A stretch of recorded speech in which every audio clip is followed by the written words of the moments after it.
প্রিয় বন্ধুরা আমার, বিশ্বনবী বলতেছে চাচা আমি জাদু করি নাই। আমার ভাই আবু জাহেলকে মুহাম্মদ তোমার হাত আমার হাত প্রায় পাশাপাশি, কিন্তু তোমার হাত আমার হাত প্রায় পাশাপাশি মনে হয় তুমি আমার হাতের পরে জাদু ছেড়ে দিয়েছো। আমার ভাইরা আবু জাহেলকে মুহাম্মদ রে, তুমি যদি নবী হবে আমাদের থেকে চাঁদ বহুত দূরে, চাঁদকে টার্গেট করে বলে মুহাম্মদ তুমি যদি চাঁদটা দ্বিখণ্ডিত করে দিতে পারো, এই চাঁদ যদি দ্বিখণ্ডিত করে দিতে পারো আমি ইসলাম গ্রহণ করব। আমি হাদিসের কিতাবে দেখেছি আল্লাহ রাসূল বলেছেন শুধু আল্লাহ নবী ইয়াকা নাবুদু ওয়া ইয়াকা নাস্তাইন, আল্লাহ আমি শুধু তোমার ইবাদত করি, তোমার কাছে সাহায্য চাই। আল্লাহ রাসূল এই দোয়া করে আল্লাহকে, আল্লাহ যদি আমি আখির জীবনে নবী হয়ে থাকি চাঁদ দোয়াটা হয়ে যাবে। আল্লাহ নবী শাহাদাত আঙ্গুল দিয়া শুধু চাঁদের দিকে টান দিতে দেরি, সাতকাল কামার চাঁদ আলাদা হয়ে গেল। আব্দুল বড় মুহাম্মদ গাই আজকে থেকে জানতাম মুহাম্মদ শুধু দুনিয়ার জাদুকর নয়, আব্দুল্লাহর বেটা আকাশের জাদুকর। রসুল কি জাদুকর? জোরে বলতে হবে রসুল কি জাদুকর? রসুল জাদুকর নয়, সব আল্লাহ ওহী দিয়ে রসুলকে মুজিজা দান করেছেন। ওটা পৃথিবীতে আল্লাহ রসুলের অসংখ্য মুজিজা ছিল, এর ভিতরে সব থেকে বড় মুজিজা হচ্ছে আমার বন্ধুগণ 30 পারে কোরআন কারীম। এই পৃথিবী থেকে কোন স্বৈরাচার কোন জালেম একটা করে কথা, একটা সেক্টা সূরা ফাতিহা থেকে নিয়ে সূরা নাস পর্যন্ত একটা আয়াতকে কেউ দুনিয়া থেকে বিসর্জন দিতে পারবে না, পারবে না, পারবে না। এটা ছিল বিশ্ব নবীর মুজিজা। পৃথিবীর কোন জালেম, পৃথিবীর কোন স্বৈরাচার একটি লাইন পৃথিবী থেকে কোরআন নামে কিতাব নিভিয়ে দিতে পারবে না। খেয়াল করেছেন? কষ্ট হচ্ছে আপনাদের? প্রিয় ভাইরা, যেহেতু কোরআনে কারীমের তাফসীর, কিছু আনুষঙ্গিক কথা বলতেই হয়, কথা বলা ঠিক কি। মুহাম্মদ রাসূলুল্লাহ সাল্লাল্লাহু আলাইহি সাল্লাম তার সিনার ভিতরে ছিল 30 পারা কোরআন। জোরে বল ঠিক কিনা? কেমন মুজিজা! মুজিজার কথা বললে অনেক রাত হয়ে যাবে, কষ্ট হবে আপনাদের। আমার বন্ধুগণ, আমি আপনাদের খুব বেশি করে আলোচনা করব না, যেহেতু গতকাল তো মাহফিল ছিল, আজকেও মাহফিল চলছে, আগামীকালকেও মাহফিল হবে, কথা বলা ঠিক কিনা। এই জন্য বেশি কষ্ট দিব না। পীর ভাইরা, মুহাম্মদ রাসূলুল্লাহ সাল্লাল্লাহু আলাইহি সাল্লামকে আল্লাহ পাক ওহী দান করেছিলেন মুজিজা। জোরে বলুন সুবহানাল্লাহ। মুজিজা দান করেছেন। কি দান করেছিলেন বলেন? মুজিজা। প্রিয় বন্ধুগণ, প্রিয় ভাইরা, এই জন্য কেমন মুজিজা আল্লাহ দান করলেন? আমরা এই কোরআনে কারীমে যে কিতাব আছে, আমি বলছি না সাগরের ভিতরে ফেলে দেব, আমরা এই কিতাবকে আমাদের জীবনের থেকে বেশি ভালোবাসি, ঠিক না? এই কথা বলছেন না? আমাদের জীবনের থেকে আমরা কোরআনকে বেশি ভালোবাসি, কিন্তু আমাদের সম্পর্ক কোরআনের সাথে নাই, কোরআনের এন্টি গ্রুপের সাথে। আপনি লক্ষ্য করেছেন এই যে জামা 3000 হোক 4000 টাকা হোক, দামি জামা কত লাখি লাগলো, কোনদিন চুমা দেয় নাই, কিন্তু কোরআনের সাথে বাপ মারা গেছিল, একটু ট্যাটুন কাপড় অবশিষ্ট ছিল, কোরআনের সাথে গিলাপ লাগিয়েছে, কোরআনের সাথে অ্যাড করেছি। এই গিলাপে লাথি লাগলে মুসলমানের কলিজা ঠান্ডা হয় না, যতক্ষণ পর্যন্ত এই ট্যাটুন কাপড়ে চুমা না দেই ততক্ষণ পর্যন্ত আমাদের ভালো লাগে না, কথা বলে ঠিক কিনা।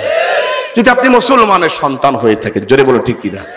এই যে রেহেন, এই যে খাট, তোশক, কত খাট দেখলাম বাংলাদেশে, আর হুজুররা তো বড় বড় খাট উদ্বোধন করে, ঠিক কিনা। প্রিয় ভাইরা, হুজুর দিতে উদ্বোধন হয়। আমি ইন্ডিয়ায় মাহফিল গিয়েছিলাম, আমাকে রিসিপশন করছে গেজে বোর্ডের থেকে। আমি বলেছিলাম যদি না নিয়ে যান যাব না। ওনারা নতুন প্রাইভেট আমার জন্য রেখেছে, হুজুর এই প্রাইভেট আপনি উদ্বোধন করবেন। সুবহানাল্লাহ। কত খাটে শুলাম বাংলাদেশে, টেকনাফ থেকে তেতুলিয়া, রূপসা থেকে পাথরে পর্যন্ত মাহফিলে যাই, কত খাটে শুলাম, কত লাঠি লাগলো, কোনদিন চুম্মা দেই নাই, কিন্তু কষার কাঠ, আটার কাঠ, পাকড়ার কাঠ, রেহান তৈরি করেছি, একটু লাঠি লাগলে আটার কাঠকে আমরা বারবার চুমা দিই। সম্পর্ক কোরআনের সাথে তাই, জোরে বলো ঠিক কিনা। আল্লাহর কসম করে বলি, পরশ নামে পাথর আছে, পৃথিবীতে পরশ নামে কোনো পাথর নেই যেই পাথরের সাথে অ্যাড হলে লোহা পর্যন্ত স্বর্ণ হয়ে যায়। আল্লাহর কসম করে বলি, পরশ পাথর মানে কোনো পাথর নেই পৃথিবীতে। একটি কিতাব যেই পরশ পাথর বড় বড় টাটকা টাটকা কাফেররা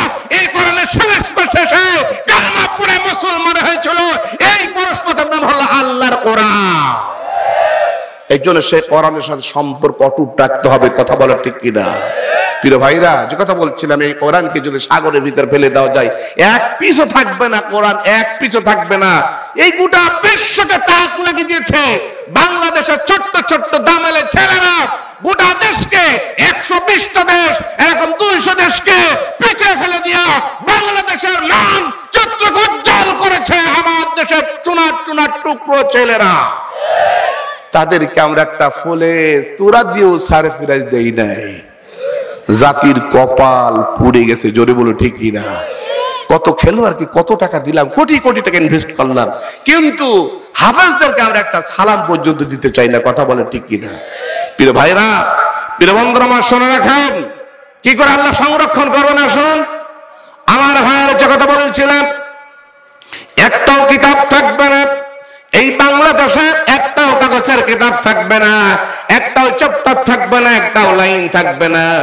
বাংলাদেশে আল্লাহ পাক এত সুন্দর সুন্দর হাফেজ বানিয়ে দিয়েছেন, এত সুন্দর সুন্দর হাফেজ বানিয়ে দিয়েছেন। আমার ভাইরা সূরা ফাতিহা থেকে নিয়ে সূরা নাস পর্যন্ত এক জায়গায় দাঁড়িয়ে মুখস্থ বলে দিতে পারবে। এমন জায়গায় সেভ করেছে বন্ধুগণ, এমন জায়গায় সংরক্ষণ করেছে।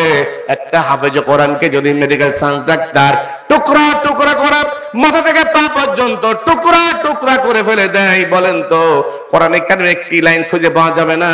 কিন্তু জ্বলন্ত হাফেজকে দাঁড় করিয়ে দেবেন এক জায়গায় দাঁড়িয়ে, 30 পারা কোরআনে কারীম মুখস্থ লিখে দিতে পারবে। আল্লাহ বলেন, নাহনু নাযালনা যিকরা ওয়া ইন্না লাহু লাহাফিজুন। আমি কোরআন নাযিল করেছি, এর সংরক্ষণের দায়িত্ব আমি আল্লাহ নিজেই নিয়েছি।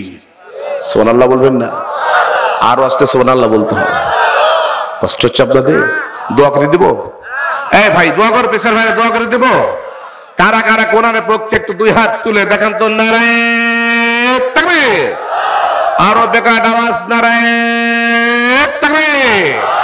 আল্লাহ হাতগুলো ক্যামেরা করে নাও। তোমার বান্দারা কোরআনের পক্ষে, ইসলামের পক্ষে, রাসূলের পক্ষে, আল্লাহর পক্ষে যে হাতগুলো আল্লাহ কোরআনের পক্ষে হাত তুললো, এই মাহফিল থেকে আল্লাহর দরবারে আমরা নালিশ জানাই, আল্লাহ এই হাতগুলোকে কিয়ামতের ময়দানে জাহান্নাম দিও না, দিও না। জোরে বলেন আল্লাহুম্মা আমিন। হাত নামান। হতে পারে আপনার আমার জীবনের জন্য শেষ মাহফিল।